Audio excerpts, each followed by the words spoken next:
Welcome back to another tutorial. So in this video, I'm going to be teaching you guys the most easy and simple deep conditioning method that you are going to find. This is going to be a basic 101 tutorial, so stay tuned. So this is my hair after it's been blow dry. I did a blow dry and a Bantu knot, and perhaps I'll do a tutorial on that as well. Let me know if you want one and leave it in the comments. So this is how my hair looked before.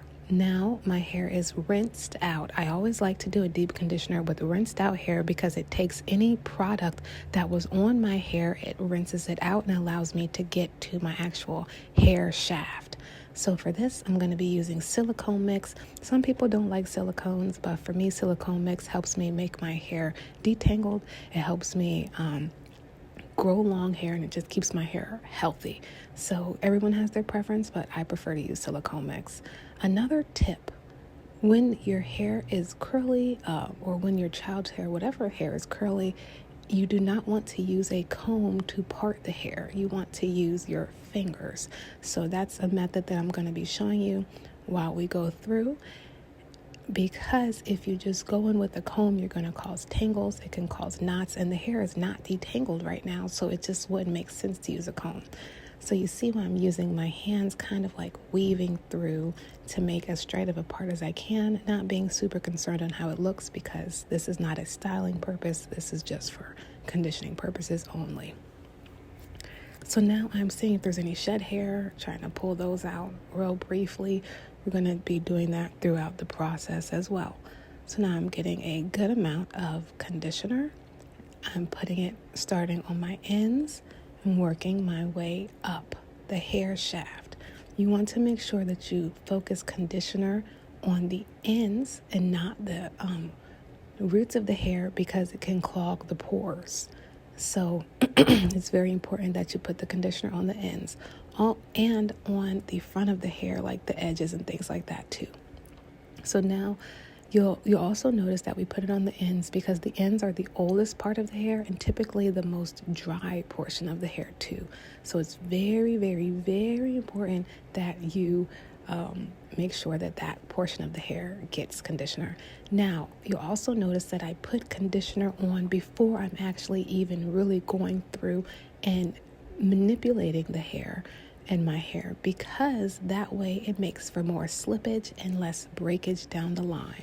So that's why I put conditioner on before I even start manipulating the section, so that way it's easier to manipulate and causes less breakage later. All right. So you'll also see I'm using these alligator clips. It just makes life a little bit easier. Once you actually can open it and use it correctly, it helps to keep the hair equally sectioned so that you're doing small pieces at a time.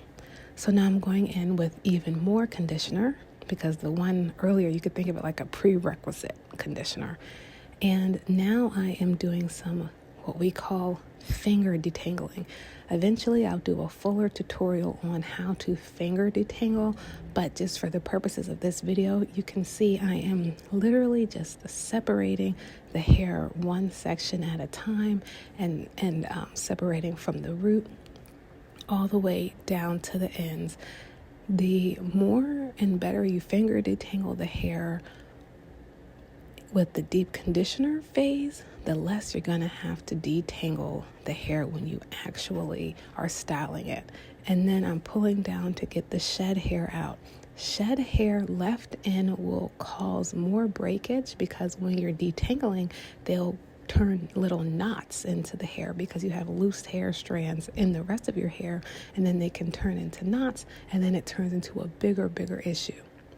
So make sure that you finger detangle section by section and don't rush it. It's not like, oh my gosh, this is some horrible thing, like it's going to take forever. It might take a little bit longer, but believe me, it helps in the long run, and it also ensures that every single piece of hair, all the hair strands, get conditioner and moisture and product, which is necessary in order for you to have a fully conditioned hair, and conditioner or whatever. So now I'm just making sure that my edges got some conditioner. I'm not putting it on the roots because I don't want to clog my follicles, but the edges get the edge controls, the Eco Styler gels, all that kind of stuff. So it's very, very, very important that you nourish them.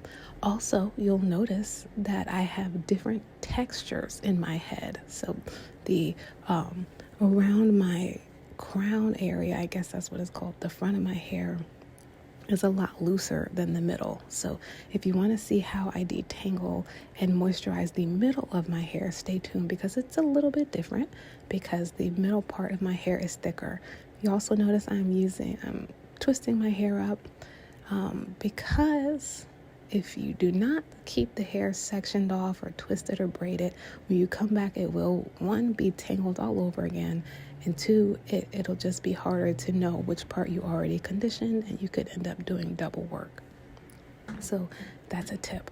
But one thing you'll notice with a lot of people with curly hair, they have different textures in different parts of their hair. That's totally normal. It's totally usual. There's just different techniques you can use to make sure that you are taking care of all the textures in the hair. So stay tuned. I'm gonna skip forward to that part. All right, so now we're in the more tangled, more thick part of my hair. So we're doing the same thing, finger parting. Oh, we gotta remember to use the conditioner first because it was a little bit more challenging to separate.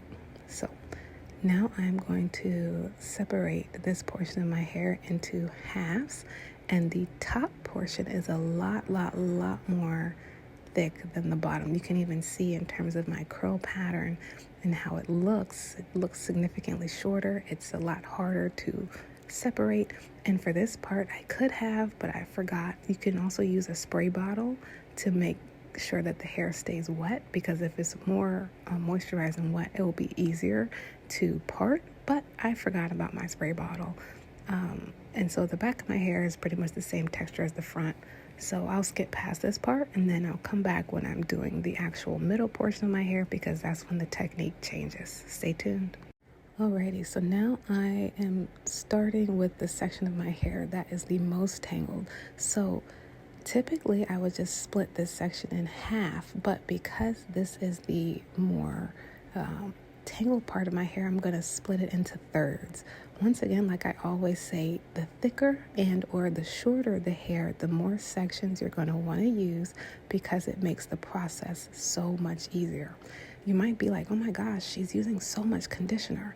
That's because with curly hair, you need more conditioner. It's a joke in households that you're going to use 4 times as many conditioner bottles to every one shampoo. It's a joke, but it's also sometimes serious, and it's also sometimes way more. So this section of hair, I'm putting more conditioner than I did on the other portions, because I want to increase the amount of slippage, which will decrease the amount of damage and potential for me to break my hair while I'm going through. I'm also pulling on the hair, tugging at it in different ways, like you can see, because I am loosening the curls, which will make it easier to detangle, and pulling out the shed hair. So here we go again with the finger detangling. I am just separating the sections into smaller sections. The same width that you would use if you were gonna like flat iron your hair are the same section amounts that I'm separating my hair to with my finger detangling process. If you guys want me to do a full finger detangle video, let me know and I'll do that. But finger detangling is like pretty simple.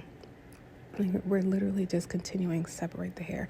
Now, because this part of my hair is thicker, I'm going to spend more time finger detangling. So you saw I did that initial detangle, and I went back again to detangle again. You'll also notice that I am separating my hair from the root, not from the ends and then pulling apart. I'm like going all the way to the root and like kind of like zigzagging through the hair, because it doesn't need to be straight parts. It just needs to be enough so that you can make a full line from start to finish in the hair and then pull it apart. Now, I get a lot of comments, especially on TikTok, like, oh my gosh, I don't know if I'm finger detangling properly or not. But there's really no wrong way. There's only a wrong way when you're doing hair if you find yourself like fighting. And when you start getting frustrated and angry and like, I'm just going to rip the hair and rip, that's when you have problems. that's when you have issues. So now that I've done the basic finger detangle, I'm going back through again because this part of my hair gets more tangled, more knots, so much more stuff than the rest of the hair. So I'm just continuing to finger detangle, lengthening it, pulling at the hair, and I'm not like ferociously pulling either. I'm just like slowly pulling. And now you see I'm doing some more finger detangling, putting my fingers through the hair and coming down more like a comb. And then towards the end, I'm doing like a weaving motion to get the knots out. And so now I'm going to put my hair in a twist just to keep it separated, because once again, if you do not do that, all of your finger detangling will be for nothing. If you let the hair just dry in its free state, it will tangle all over again, and then you're going to have such a problem later on. This is like a passive income thing. Like, you put a lot of work in the beginning so that you can relax a little bit later. So these processes help make it much easier. And that's all the hair that I lost, or the shed hair that came out, and shed hair is completely normal. So I like to use plastic bags. You can use plastic shower caps and things like that as well, but ain't nothing wrong with a little shower cap. Plastic bag. So what you do is you rip the back a little bit so that it can like fit across the nape of the neck. Put the hair upside down, cover your hair with a plastic bag. And this part, you can either sit under the dryer afterwards. You can put a towel over your hair. You can do anything like that just to intensify the deep conditioning process and open the pores so that the hair will be significantly more moisturized. So that's a real tip that you'll be like, oh my gosh, thank goodness that she told me this, because it does make a huge difference. So now I'm about to show you the results. Stay tuned for more tips and tricks. Please comment below. Let me know what you guys thought about this, what other questions you guys have. And this is We Unique Cosmetics. That's my hair with no product whatsoever. I used to have my hair used to be like 1 inch when I first cut it, and now we're here. So it takes time, but you get it.